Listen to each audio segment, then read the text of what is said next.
Hello everyone, my name is Fossi and today I'm gonna do a Borderlands spoil review. So, okay, what I will start first is the cast. Everyone know about this, but I will say briefly, shortly. So, this Lilith, cast by, I think she was performed by Kate Blanchett or something. I'm sorry. I'm sorry if I pronounce the name wrong. And Kevin Hart as Roland. I do not agree with Kevin Hart as Roland because Roland should be a serious character that make a lot of impact to the story. Edgar Ramirez as Atlas. I am okay with this character because he's a new character. Nothing is about the Borderlands. That's why I'm okay with him. Jamie Lee Curtis, I think she's okay with acting. I mean, everyone in this story is okay with acting and performing. I think they are okay, but the cast is really weird. Jamie Lee Curtis as Tannis. I think it's a little bit weird because Tannis in the game is nerdy and very young. I think she is about the same age as Lilith or younger. Tiny Tina actress, I think she's kind of great. Yeah, I think she's kind of great. Quick is very good. I love Quick. Nox, I think Nox is okay. I am okay with gender bend, but her plot and her roles is not really good because Nox in Borderlands 1 is some kind of a mech guy, big guy with mech.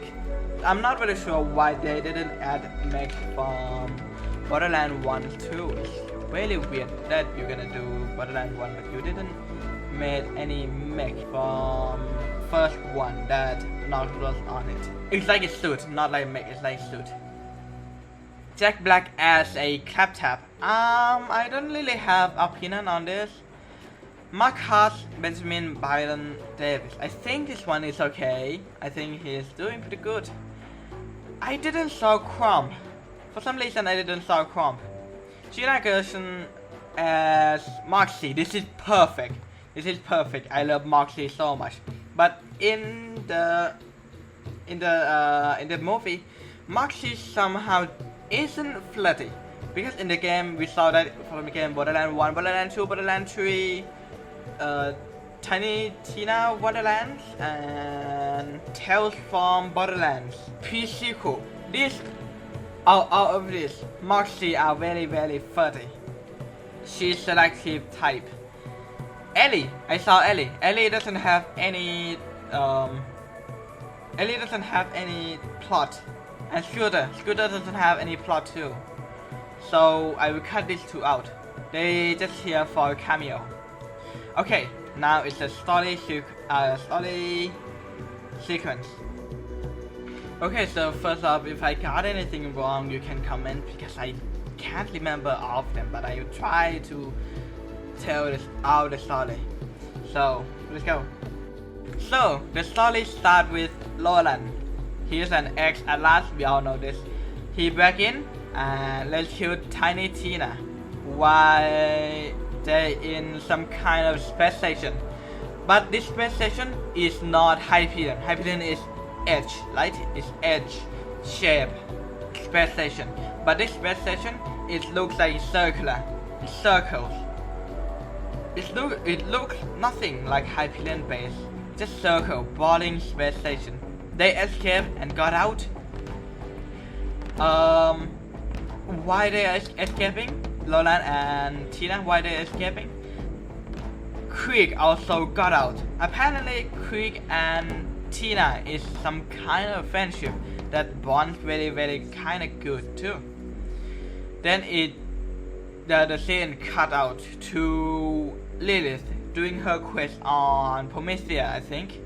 And while she was doing her quest, she escorted this person and to a bar, some kind of bar, and I swear to God, the barkeeper looks way perfect and way more like Tannis herself.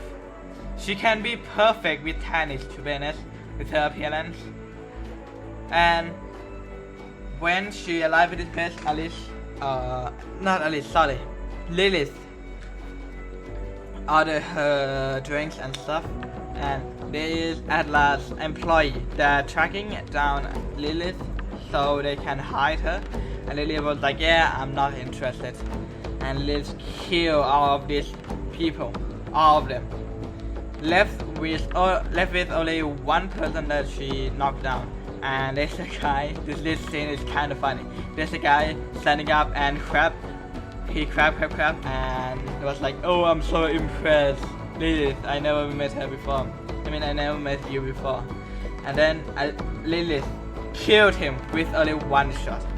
And apparently this guy had Atlas. Atlas is a name of a company and a name of himself. Apparently the head of Atlas is Atlas himself. And Atlas hired Alice for some I think it's like big amounts of money that Lilith will drop this quest and go, let's kill Tina.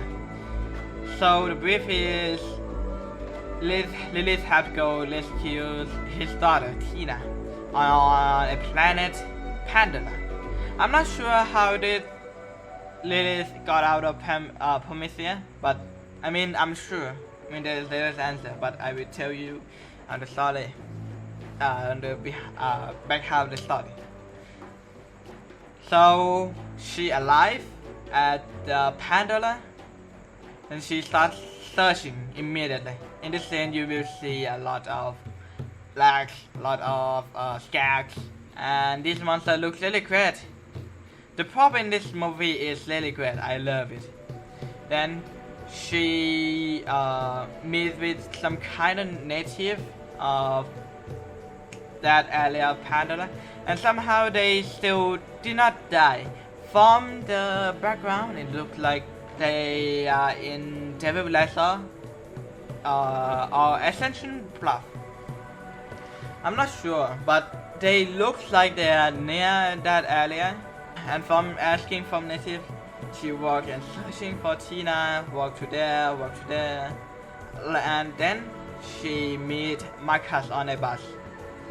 She got a location from a native, and she searched everywhere, and she left at some kind of a bone structure or something. And while she was resting, some kind of a robot scanned her, and it appeared to be Claptrap. She almost killed Claptrap, but apparently Claptrap in this movie cannot be killed. So Claptrap can scan data that's on his database. And in this movie, I'm glad that he was built by Hyperion, and he is the last one of his kind. So that's one accurate move. And she used Claptrap to scan for Tina, and then she got a data that Tina was inside of some kind of a giant dumpster. It looks like a place that you have to go to a station buff from Devil Lesser. She found Tina inside some kind of dumpster. Then Tina trick her and then blow her up. And of course, Lilith survived, and somehow Tina called Quick to help her. It's kind of weird because in the game we never saw some kind of this relationship, because in the game I think we will see Quick being with Maya, not Tina. So next step is they have to find Tannis, and apparently from Roland information, they have to go to Sanctuary. And Sanctuary in this one is in a town. It's a giant dome. Think of a giant dome with a community inside. Somehow they still alive. Marcus and Moxley also live there. I love this part because in this part they add a headgear from Borderlands 3. It's like a reference. There's pigeon head, tree head from Flag, Amala head, I think it looks like Amala head, Immortal head from Flag. Then they arrive at Moxley bar. It looks like bar from Tales from Borderlands bar. Moxley revealed that she knows Lilith for a long time. Then where to find Lilith? Apparently, where to find Tennis? Apparently it is like a building on the top that Tennis is living in. So the password that they have to get through is Echo. So while they're talking with Moxley, this guy, Lally, played by Bobby Lee, I hate him. He's Lolan's old friend, so they went to talk to Lolan a little bit. So they're joking to each other, and Lolan said that he tried to pull his gun out to kill Lolan because Lolan got like 115k of his bounty. So before Larry can pull his gun out, Moxley used her taser and shot Larry before the fight broke out. So they went onto the top and found Tennis, and it was like, oh, it was you? Apparently Tennis is a friend of Lilith's mom when they're still working in Dow together for a while. Lilith, at first, she scared to go with Tennis because she said Tennis left her with bandits, some kind of bandits, and left her to survive since age of 8. And Tennis also revealed that they will need 3 keys to open the vault. They already have one, so 2 pieces go. The first piece is from Tina. Tina has it. They left there for a night. And the morning came, Captain go for a walk and flirt with, this scene is really funny. Captain flirt with Marcus' vending machine and got down by her. It's so funny. While Captain roaming around the street, Lally saw him and he was like, yeah, that's one of them. So Knox locked out the whole street and the hunt started. But this isn't really anything much. Lilith and her team got out by sneaking inside a dumpster. They used Tennis map to go to where there's like a mining site located to find a key. And they said it has like a lot of the areas full of acid, and I thought, oh my god, this must be caustic caverns from Borderlands 2, and I was so excited, but apparently it's not. They found the silver with Dow logo on it. It's the location that we're talking about. Yes, it's silver. It's the silver, not cavern. So they moved in further into silver. They found where bandits hide out. Finally, because I didn't saw any bandits on the ground. They are hiding in the silver. So they sent Cap-Tap to lure them. Cap-Tap got shot like 1,000 bullets, but he's still not dead. He just changed his armor, like you change your plastic on a paper, something like that. And Cap-Tap succeeded with luring them away. Then they got deeper into a silver. And they found it, it's like a house of something that Dow abandoned it. Apparently, they didn't find a key, but what they find is a full of Dow equipment, and Tanner was like, oh, there must be a key here. And Nolan was agreeing with Tanner. While they were agreeing, Lilith walked away and found a key, just like that. Tennis was like, oh, how did you find a key? And Lilith was like, I don't know, I just found it. Then, before they got out, there's a bullet drop sound. Lilith was like, oh, what was that? It was Cap-Tap. taking a dump, and like a lot of bullet shit. He got shot. But after that, a little bandit jumped, stuck at the creek, and a fight broke out. Everyone fighting while escaping. And while they're escaping, they found this elevator. Apparently it needs to be fixed before they can use it. So Lilith, Lowland, Creek went out and held the bandits out and held the bandits off. Tennis fixing for a while and it cannot be like fixed. So for a little bit she finally fixed it, and while she got in the elevator, everyone is in the elevator, she pushed the button and it doesn't work because the wire is broke, the wire got torn. I think it's because the electric thing. So Roland offered himself to help them. So Roland go outside and fix the wire and sacrifice himself.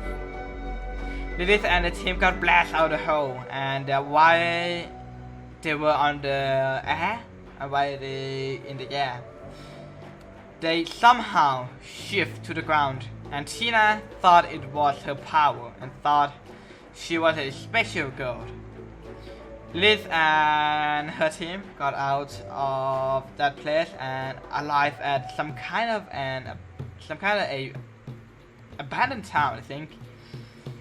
Tennis used her map, the vault map, to rebuild the vault location. Then there is a Firehawk emblem that you saw in Borderlands 3 ending. For some reason, I don't know why too. She said that it was a Firehawk that Pandora's worshipping. And Tennis assuming that Tina is the third key. And Tennis and Lilith agreed again because they don't know if Lilith will have to sacrifice Tina or not. Like Tina will die from opening the vault or not. And Tina was like, yeah, she'll be fine, she's special. And in the night, they slept and Lilith found out a device that Atlas gave her to track Tina is a tracking device. So Atlas sent in its own, but they didn't attack Lilith's team yet. They just came in to talk with Lilith. And Tina overheard it and bombed Lilith out. Somehow no one heard a thing. Lilith woke up in the morning. She asked Captain where Tina and everyone gone. Cap said, well, they left us to the taking site. Instead of Lilith immediately follow them, she go outside to see a town. And she realized that it's her town, her hometown. Somehow she didn't realize when they arrived. And that's that. Lilith digging to her own stuff and found out some drawing. It was her drawing when she was a kid. And when Captain see it, his automatic system scanned it, and it's a photo of a girl with red wings, like fire wings. And I just thought it was Angel, and I was like, oh, finally, some Borderlands 2. And it was not. It's a video of Lilith's mom. Before she died, she said Lilith was a special, quote unquote special. The listen Tannis sent her away from Pandora because Lilith is special, and at last we use her, and revealing that Captab is somehow built by Lilith's mom. And Lilith realized what special means, and the key is in Tina herself. Lilith immediately followed Tina to the holding site. The scene cut to Tina's team opening a vault door, and there's no vault guardian, there's no vault monster somehow like in the game that we see. They try to open this vault and the key inserted and nothing happened. Tina cannot open this door either. But apparently Atlas and Mouthpiece without music somehow, and a bunch of bandits was waiting for them. And there's a gigantic ship that let it shoot. appear out of thin air. I think they use some kind of cloak device that probably Zero used it too, to kill off Tina, and in order to kill them and leave only Tina part, like not her alive, because they will use her and testing again, because she is not a key. Lorenz live himself from above because of course his wife. Why wouldn't he shoot Atlas? But it doesn't work. Finally we see an assaulting shield. Atlas used it. Atlas has it on himself. For some reason no one used it since the beginning of the movie. I don't really understand why no one used it. This isn't Borderlands anymore. Then before Atlas open another fight, Nox hold everyone and said everyone to calm down and do not let anyone kill Tina. For some reason I guess she suddenly gained her conscience and empathy. But Atlas killed her with laser just to lose to her and assault. Like clearly she turned into dust like 2 seconds. Before Atlas opened fire at Tina, Lilith alive and offer her to be a key to open a vault for Atlas if he let everyone alive and everyone go. Atlas agreed. So Lilith opened the power.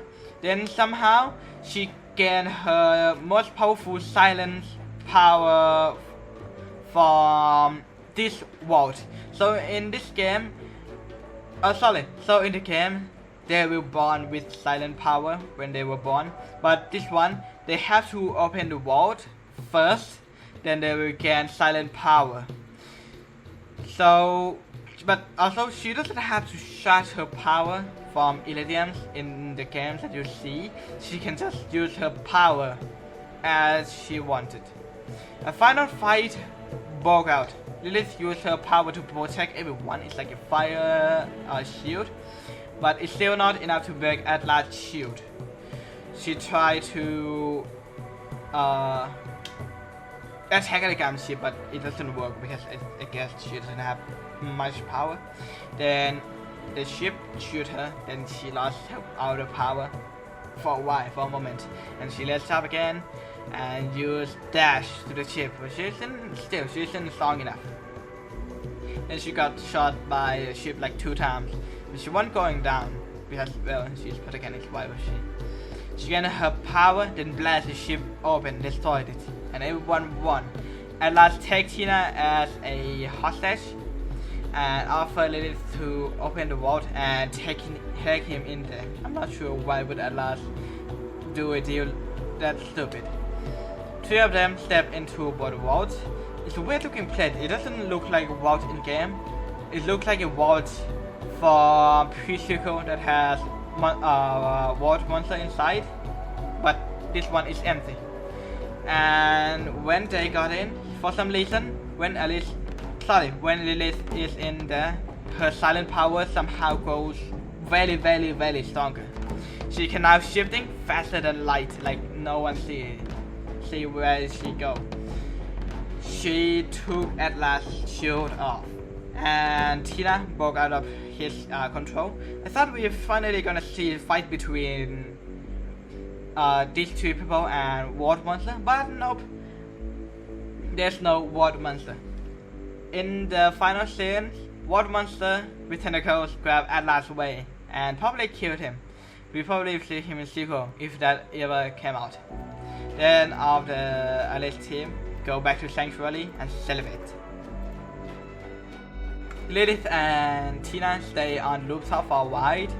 Lilith show her power to Tina do the firehawk symbols on the sky. And in the end of the scene, we see Ellie, Moxley, and Scooter. And then it ends. So, for my review from this one, I feel like it's not Borderlands Movie, like not entirely. Because it doesn't have anything that looks like Borderlands.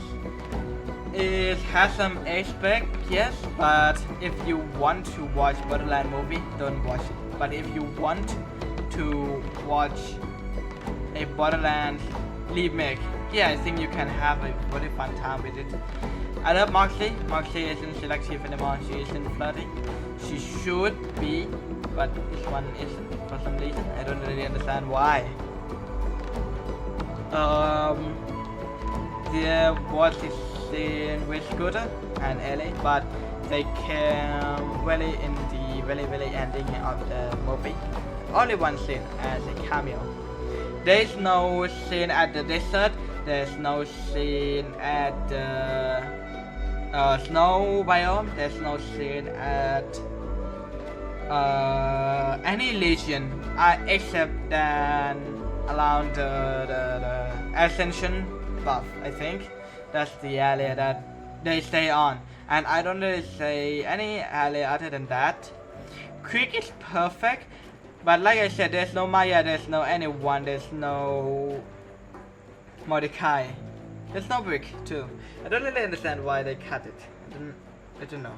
I guess the reason is they probably want to make some kind of a new Borderlands movie without being Borderland.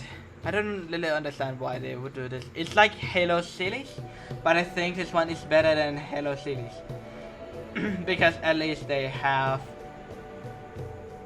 old character. And silent power in this movie doesn't work the same way as silent power in the game does, because in this one you have to open the vault first to gain silent power instead of in the game. In the game you will have the power when you're born, and you can use power in that after you got the power you want, as you can see with Angel from Borderlands 2. And I don't think I see Lilith's tattoos when she got her power. I mean, I see her tattoo when her use her power, but I don't see it when her got her power. I think there's a lot of cut scenes that they didn't use. We only see lags, skags, treasures. We didn't see monkey, we didn't see stalkers, which is kind of predicted, to be honest. Tennis is not nerdy. Tennis is very different character from what we see in the game. Quick is perfect, still crazy, like always. Roland is way funny to be Roland. He is not serious at all. I mean, he has serious like 2 scenes or something. And Tina in this movie is so annoying. She's like, oh, I'm so special for entire movie, and it's like, but it doesn't work as Eva from Borderlands 3. I think Eva from Borderlands 3 is way worse than this one. So I think Tina is still playable. The prop is very good. The prop, the guns, like I said, there's a lot of this doll. There is only one scene with Theodore, and it's Atlas. And of these weapons, got a model from Borderlands 3. There's no Borderlands 1, there's no Borderlands 2. It's straight up from Borderlands 3. I think I saw Talk weapon, but I'm not sure. You can confirm me if you see any, but I don't think I saw any. I don't think I saw any Hyperion weapon too. It's like this movie, you have, instead of Hyperion as a bad guy, you have Atlas as a bad guy. And the background is very good too. I love the background. It looks very like Borderlands. I love it. Prop looks really like Borderlands, but it doesn't have like a cartoony feelings and cartoony graphic as the game does. But yeah, I think that's all. So that's it for my spoil and my review. If anyone have any question or anything you would like to know about the series, you can comment down below and I will answer it. For today, hope you enjoyed. I hope you don't find a video to take care of yourself. My name is Fossy, and for today, I'm out.